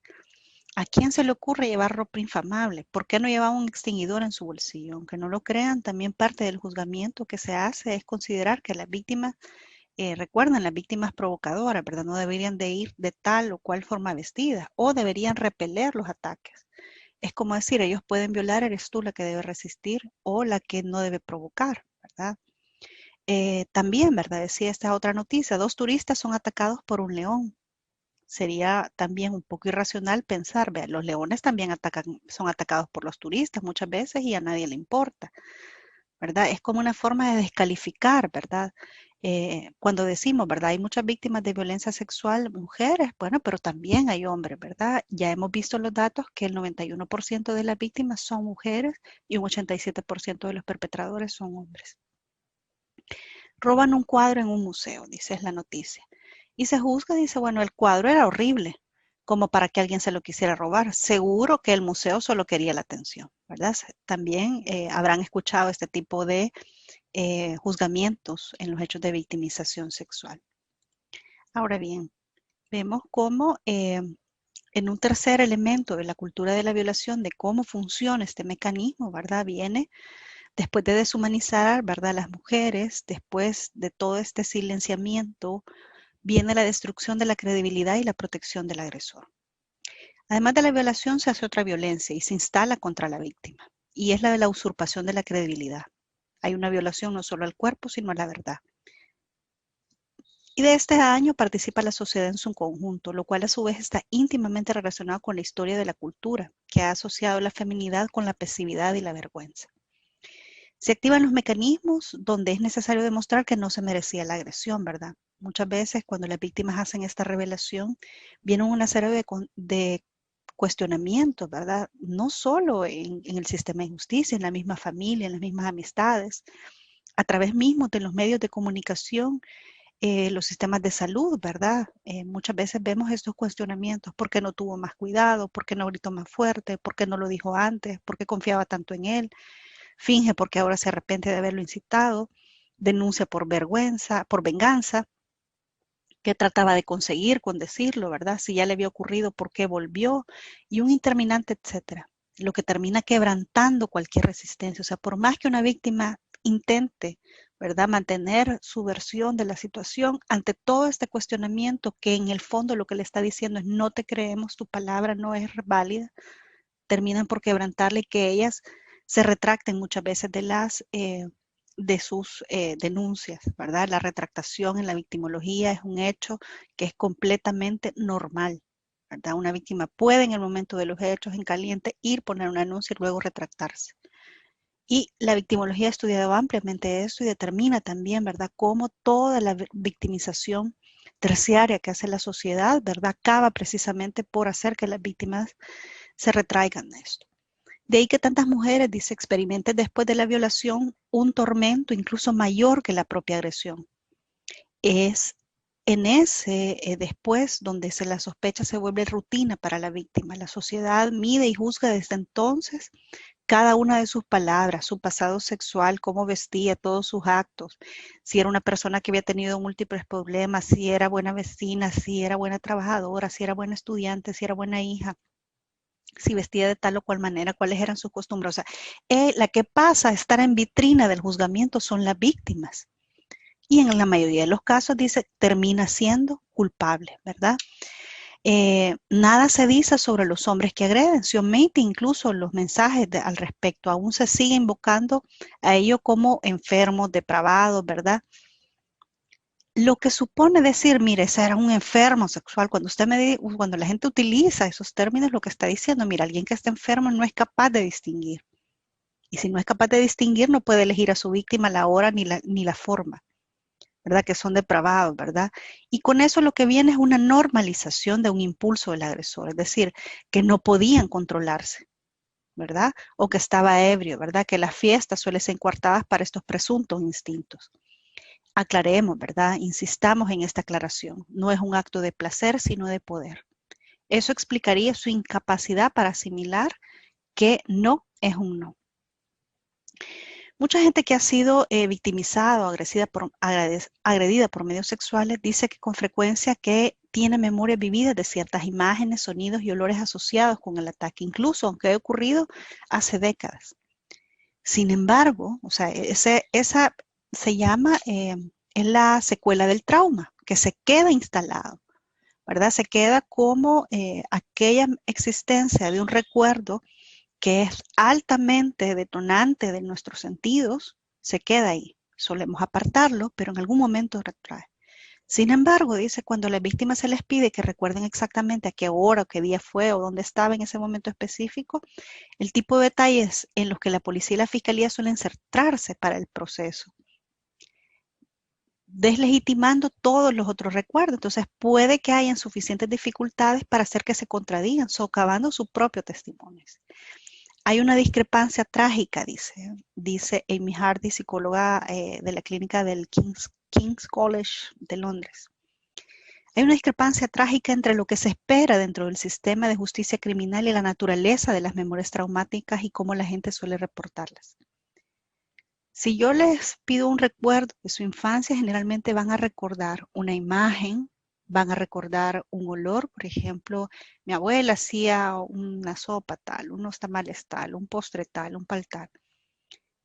Si yo les preguntara, miren, ¿y en qué día los hacía? ¿Qué día era? ¿Qué hora era? Probablemente no lo van a recordar porque en la memoria se guardan a través de experiencias sensoriales, ¿verdad? El sentimiento de miedo, el sentimiento, el olor, ¿verdad? O sea, las imágenes que puedan ver, sonidos, ¿verdad? Que se puedan asociar a ello, qué sé yo, alguna música o algo. Pero lo que el sistema nos pide son otros elementos. Entonces hay una discrepancia, hay una distancia donde no concuerdan y al no concordar suele descalificarse a las víctimas. Finalmente, el cuarto elemento. Ya hemos deshumanizado, ya hemos ejercido esta victimización silenciando y finalmente hemos desacreditado esta voz de las sobrevivientes. Y entonces no nos queda más que el valor remedial de la violación, que es la reproducción. La impureza de esta sexualidad, ¿verdad? Mala vida, está lavada por la finalidad de la procreación. Las mujeres que no tienen valor intrínseco, o sea, esa mujer ya quedó desprovista de valor, solo dar vida, ¿verdad? Le podría dar una razón de existencia. Las mujeres solo están completas si son madres, dice, así el sentido de ser mujer es ser madre. Tras una violación, dice, a la que no se demostró suficiente resistencia, solo lo puede salvar la resignación de tener un hijo. Es la única forma de salvarse del estigma social. Una mujer, por ejemplo, que ha sido violada o que tiene una experiencia de victimización sexual, es vista de manera diferente, es estigmatizada. Pero si ella tiene un hijo, ¿verdad? Hay como cierto perdón, ¿verdad? Como cierta, ¿qué dijéramos? Como se disminuye, ¿verdad? Este nivel, ¿verdad? De estigmatización, ¿verdad? Y pasa a ser una mujer que merece, ¿verdad? Nuestra admiración por haber llevado a cabo esto. Este mensaje solo refuerza que la violación es un mal inevitable en las mujeres. Y si se advierte, por ejemplo, en todo caso lo ven como un mal menor. Vean, por ejemplo, en El Salvador, el embarazo en adolescentes, ¿verdad? Por diagnóstico de abuso sexual. Vean, o sea, hay niñas de 10 años, de 11 años. Este dato es para el año 2018. ¿Verdad? Donde habían más de 700 adolescentes embarazadas quienes registraban un diagnóstico primario, es decir, que de inicio pasaron consulta por una agresión sexual. Es decir, que había un desencadenante. Para el año 2019, ¿verdad? Se registraron 8.253 embarazos en mujeres de 10 a 19 años, niñas y adolescentes, ¿verdad? Y en el 2020 de 6.839. No significa que haya disminuido. Hay otras hipótesis frente a esta disminución. Recuerden que el año 2020 nos ha jugado, ¿verdad?, una parálisis de los servicios y los registros de estos pueden estar a la base. También se consideran que más del 50% de los hechos de violencia sexual ocurren en casa. Las víctimas están a mayor disposición de sus agresores y con mayor control, por lo cual puede haber incluso aumentado el problema, pero disminuido los registros. Empecemos pensando en que los embarazos suponen una voluntariedad de que ocurran, ¿verdad? Hasta donde yo entiendo, en El Salvador, preñar a una mujer a la fuerza está prohibido, ¿cierto? Y sean aceptados, o sea, el embarazo supone que sean aceptados por la mujer gestante. Para que exista la libertad de gestar hijos no implica preñar a una mujer a la fuerza. Los mandatos constitucionales sobre la integridad física y la seguridad también determinan desde la Belén do Pará el Estatuto de Roma, ¿verdad? En su artículo 8 que está delineando los crímenes de guerra internacional e interna sobre los cuales la Corte tiene jurisdicción y del cual, ustedes saben, ya El Salvador ha aceptado la jurisdicción de la Corte Penal Internacional y establece como dentro de las cosas por las que se podría juzgar al Estado salvadoreño si hubiera un involucramiento institucional de cara a actos masivos o violaciones sistemáticas a derechos humanos. Y enumera explícitamente la violación, esclavitud sexual, prostitución forzada, embarazo forzado, esterilización forzosa o cualquier otra forma de violencia sexual que también constituya o bien graves infracciones o violaciones al artículo 3 de las Convenciones de Ginebra, y donde todos se protege esta libertad sin que debe existir otra forma de imposición. Cuando las mujeres son violadas y como resultado ocurre un embarazo sin tener la posibilidad de interrumpirse, se considera forzoso, pues implica la utilización del cuerpo como un objeto, como un recipiente, y una invasión a la autonomía de las mujeres que acarrea un daño permanente. No legislar sobre esto también puede ser materia de juzgamiento desde esta corte. ¿Es posible hablar de derechos humanos? Yo recuerdo que hubo una discusión sobre esto y a mí me parecía bastante cruel, incluso con la misma niñez que se dice proteger, cuando una persona que en ese momento fungía como diputado decía: es importante analizar todo el panorama. Decía, si fuera el caso que una mujer ha sido violada y producto de ello queda embarazada, existen soluciones como darlo en adopción o a una familia o entregarlo al ISNA. Incluso ofrecerlo a un orfanato o simplemente entregarlo de forma anónima a alguna familia de buen corazón. Fíjense el manejo que se tiene de la niñez y la adolescencia. Es gravísimo este planteamiento. Y luego esta campaña, ¿verdad? Concebida en violación a mi vida. Madre de 2 angelitos, 1 por violación. O sea, es como exaltar una situación de tortura. La Convención contra la Tortura y otros tratos y penas crueles, inhumanos o degradantes dice: todo acto por el cual se infligen a las personas dolores, sufrimientos graves, ya sean físicos o mentales, con el fin de obtener de ella o de un tercero información, una confesión, castigarla por un acto que haya cometido o se sospeche que ha cometido, o de intimidar o coaccionar a esa persona o a otras por cualquier razón basada en cualquier tipo de discriminación. Cuando dichos dolores, sufrimientos sean infligidos por un funcionario público u otra autoridad en el ejercicio de sus funciones, a instigación suya o con su consentimiento o aquiescencia. El 91% de los hechos de violencia sexual, como ya dijimos, son cometidos contra mujeres, especialmente niñas y adolescentes. Es decir, que existe una selección de daños y de víctimas. Los datos siguen demostrando que la violencia sexual es una forma de discriminación por razones de sexo y es un acto de poder. La tortura, ¿verdad? A veces solemos pensar cuando leemos esta definición de la convención, del tratado, ¿verdad? Se piensa que es usada para obtener información o confesiones, ¿verdad? Un cuerpo uniformado queriendo obligar, ¿verdad? Lo que veíamos durante el conflicto armado. Sin embargo, actualmente se sabe que el fin último de la tortura también es el silencio. Silenciar y paralizar a la población a través de la destrucción del cuerpo, en donde las marcas quedan a lo largo del tiempo. Vean qué interesante esta definición. ¿Se recuerdan cuando veíamos los escenarios, el nuevo contexto de conflicto? La recomendación general número 30 del Comité de la CEDAW, de la Convención CEDAW sobre la discriminación, habla que la convención debe aplicarse también en la prevención de los conflictos armados, internacionales y no internacionales, situaciones de ocupación extranjera u otras formas de ocupación en el posconflicto. Pero lo interesante de esta resolución es que habla de que debe considerarse como situación de guerra también aquellos disturbios internos, dice, civiles, prolongados, de baja intensidad, conflictos políticos, étnicos y violencia en las comunidades. Estados de emergencia y represión o levantamiento de masa, guerra contra el terrorismo y crimen organizado, situaciones que se traducen en graves violaciones de los derechos de las mujeres. Violencia en las comunidades. La violencia que ejercen grupos criminales como las pandillas, por ejemplo, son este escenario. La relatora sobre las nuevas formas de esclavitud o las formas contemporáneas de esclavitud habla cuando vino en el año 2016 a El Salvador en abril.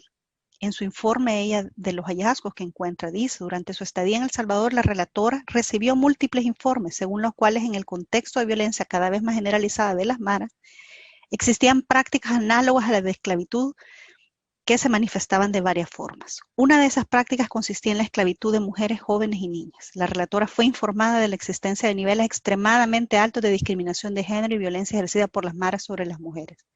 Al parecer, ese sometimiento de las mujeres comprende la práctica de obligar a las mujeres jóvenes y a las niñas a convertirse en parejas sexuales de miembros de maras, Aquellas que se niegan a ello pueden ser objeto de severas represalias como el asesinato de toda su familia o amenazas en ese sentido. También en abril, ¿verdad? Esta relatora, ¿verdad? Habla de que toda iniciativa debe incluir a los menores involucrados en el trabajo peligroso, forzoso, a llevar a cabo actividades ilícitas para pandillas, así como niñas y mujeres forzadas a la esclavitud sexual por parte de miembros de pandillas. Es decir, que cuando tenemos el juzgamiento de hechos de violencia sexual y el perpetrador puede estar vinculado a una estructura criminal, también deben considerarse estas disposiciones y considerar el contexto como determinante para anular la voluntariedad. Ormuzza hizo un estudio sobre mujeres y pandillas, ¿verdad? Y en los testimonios, por ejemplo, de mujeres, ¿verdad? Que habían estado vinculadas a la pandilla, que se hizo a través de personas privadas de libertad. Y ello es un estudio testimonial. Por ejemplo, veíamos esos testimonios. El jefe quiere una mujer, él la mete en la pandilla y la hace mujer de él a la fuerza mediante la violación, ¿verdad? Hay una mujer que no era, ¿verdad? Que no era pandillera, no estaba metida en eso y él le dijo que le gustaba, que esa quería y ahí está. Es un testimonio de una mujer de Sonsonate. Las matan, dice, eso es seguro. Una se va a huir, pero la buscan. Es demasiada suerte que no las encuentren. Demasiado tienen que estar escondidas para lograr eso. Unas parecen como si les agradara pertenecer a la pandilla, pero quizá en el fondo no. Porque conozco a una muchacha que me dice, yo estoy aquí porque estoy obligada, yo no quiero que le pase algo a mi familia. A ella solo la mandan a recoger renta y la mandan a depositar. Es decir, que tenemos que considerar también, ¿verdad? Cuando analicemos estos hechos, la determinación al crimen. Mujeres que están vinculadas a estas esferas porque su vida corre peligro, por un contexto de intimidación. También considerar las sociedades armadas. Supongamos que un hombre en la calle me pide a mí que le dé un beso. Seguramente voy a decir que no, sin dudarlo. No lo conozco, no sé quién es.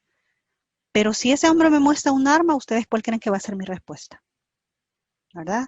¿Por qué? Dice, porque las armas aumentan, o sea, las armas son, ¿y por qué son de uso masculino casi exclusivo? Porque precisamente, ¿verdad? Ponen un poder donde no estaba, ¿verdad? No es lo mismo que un hombre pida algo que lo pida con un arma, ¿verdad? Y sabemos, ¿verdad? Ya amplios estudios, ¿verdad? Demuestran que esas cualidades son tradicionalmente valoradas, dice, por las fuerzas militares y en los países donde salen conflictos de esta versión de esa masculinidad puede persistir mucho después, dice, durante el conflicto, ¿verdad? Esta lógica de armas, ¿verdad? Se impone hasta nuestros días, ¿verdad? La posesión de un arma de fuego refuerza estas cualidades o proporciona estas cualidades en donde estaban ausentes. Del 95 al 99% de los propietarios de armas, los compradores, vendedores y los usuarios son hombres.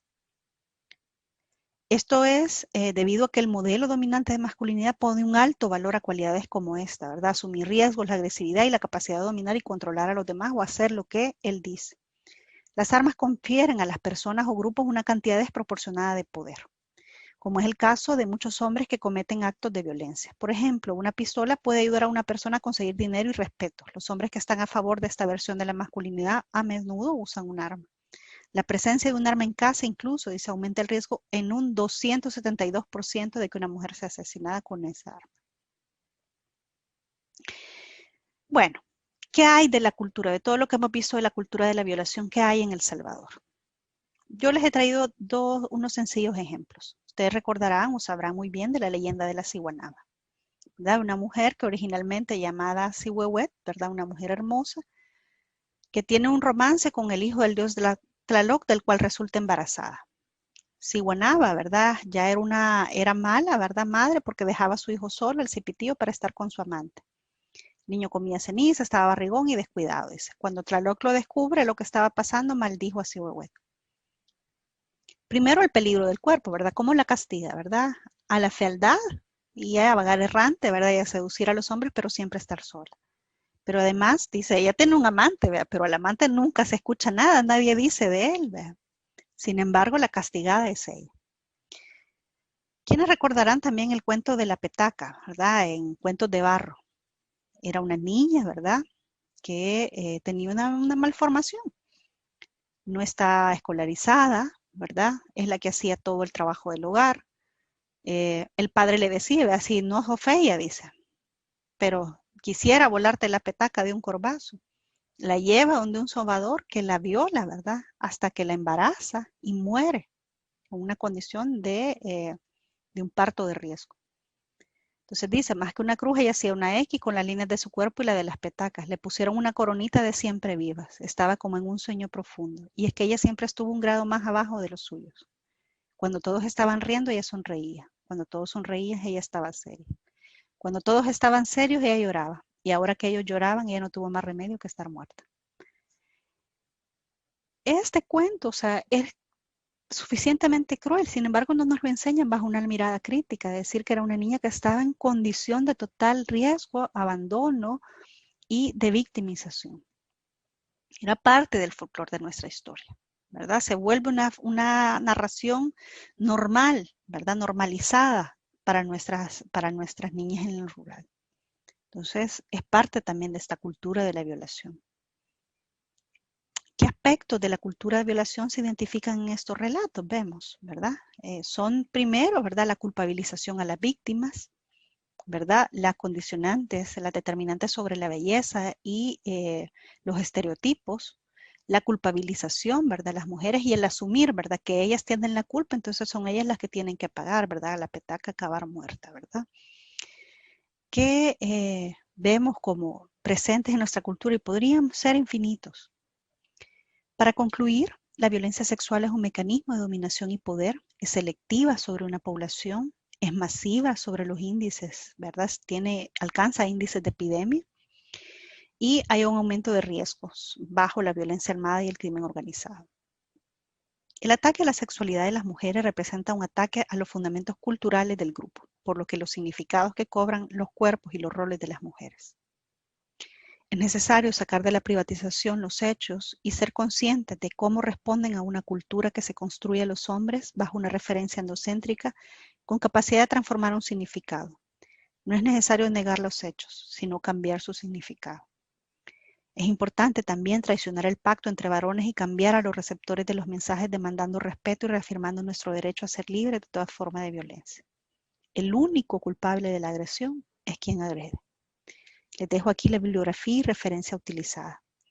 También, ¿verdad? Les comento que tendremos una guía que ustedes podrán encontrar en la que deberán escuchar y ver, ¿verdad? Un video de la ponencia de la doctora Adilia de las Mercedes de la Asociación de Mujeres de Guatemala en Madrid.